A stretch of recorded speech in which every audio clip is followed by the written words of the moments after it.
Hi there, I'm U.S. Congressman Tony Gonzales. I proudly represent Texas's 23rd District in the House of Representatives. I am honored to deliver this week's Republican address on behalf of my colleagues in the House Republican Conference.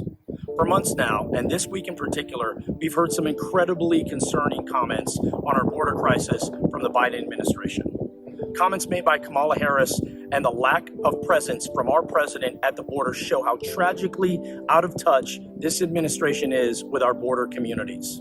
I have the privilege of representing over 820 miles of U.S. and Mexico border, over 40% of our southern border. Communities like Presidio, Socorro, Tornillo, Eagle Pass, Del Rio. Over 70% of my constituents are proud Hispanic Americans. Our border communities and our Hispanic communities are hurting now more than ever at our southern border.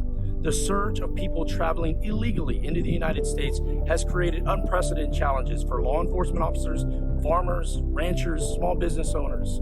And sadly, my communities have been abandoned by the current administration. I speak with farmers and ranchers who have had water lines cut, fences destroyed. I hear from local mayors and judges whose cities experience high-speed car chases every day between smugglers and Border Patrol.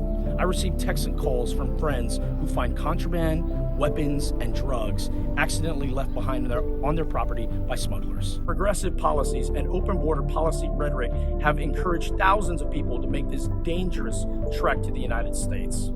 As a result, our border communities are overwhelmed. We have seen heartbreaking, overcrowded shelters for our unaccompanied children, trucks full of people breaking down in the desert, and groups crossing the river in the middle of the night. People are risking their lives, making an incredibly dangerous journey, usually lasting weeks or months to live in our country.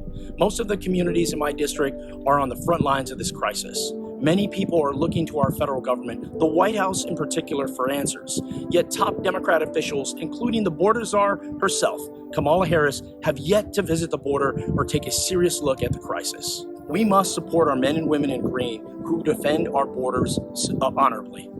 We won't see that solution being proposed by the White House.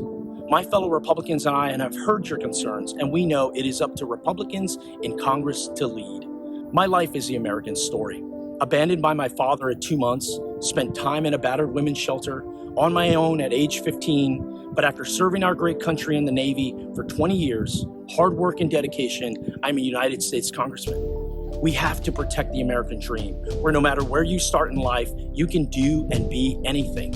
One of the most powerful parts of the American dream is it doesn't even have to start in America. The United States is a nation of immigrants. We are also a nation of laws. We need to secure our border, protect our neighbors from chaos, and welcome those seeking a new opportunity through legal immigration. Thank you.